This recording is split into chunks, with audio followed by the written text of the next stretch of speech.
আমার মঈনুদ্দিন মুচকি মুচকি হেসে বললেন, বন্ধু একটা কথা বলতে চাই।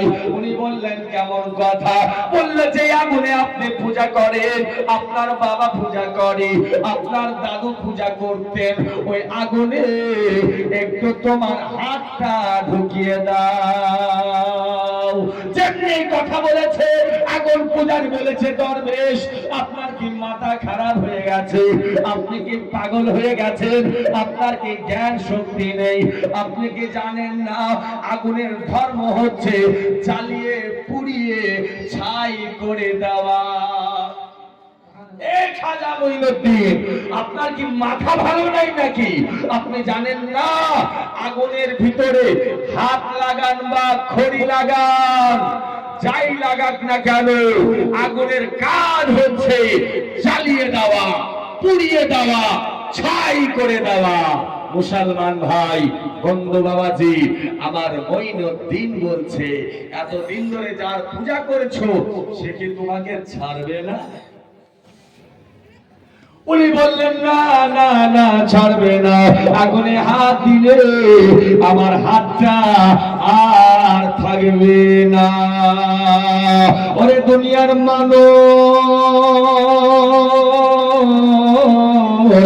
আপনার সামনে আমি বলতে চাই, আমার মঈনুদ্দিন চিশতি বলে, এই আগুন পূজারের সময় আমি ওই আল্লাহর ইবাদত করি, যে আল্লাহ রাতকে বানিয়েছে, যে আল্লাহ দিনকে বানিয়েছে। আমি ওই আল্লাহর ইবাদত করি, যে আল্লাহ আগুন বানিয়েছে, যে আল্লাহ আগুন তৈরি করেছে।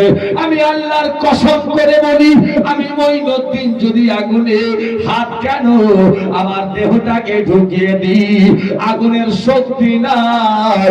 আমি মঈনুদ্দিন আমার একটা লম জ্বালাবে। জোরে, আর একটু জোরে।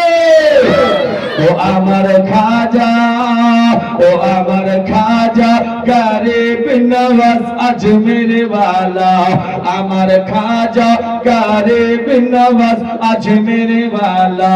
বলো, আমার খাজা গরিব নওয়াজ আজমের ওয়ালা, যার দুই নয়নে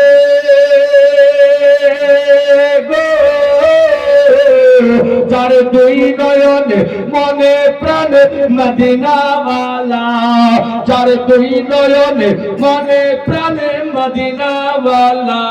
আমার খাজা, ও আমার খাজা গরিব নওয়াজ আজমের ওয়ালা, আমার খাজা গরিব নওয়াজ আজমের ওয়ালা। খাজা গিয়াসউদ্দিন ছিলেন যার পিতা, সৈয়দা উম্মুল ওয়ারা ছিলেন যার মাতা।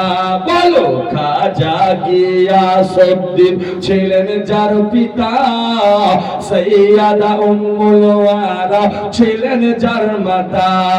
দুইজনে ছিলেন আল্লাহ নবীর প্রেমে দিওয়ানা। একটু জোরে বলো না সুবহানাল্লাহ, সুবহানাল্লাহ, সুবহানাল্লাহ। যাই হোক দাদা, আমি আয়াত পড়েছিলাম, ওয়াল্লাযীনা ইয়াবিতুনা লিরাব্বিহিম, ওয়াল্লাযীনা ইয়াবিতুনা লিরাব্বিহিম সুজদান ওয়া কিয়ামা। বলো,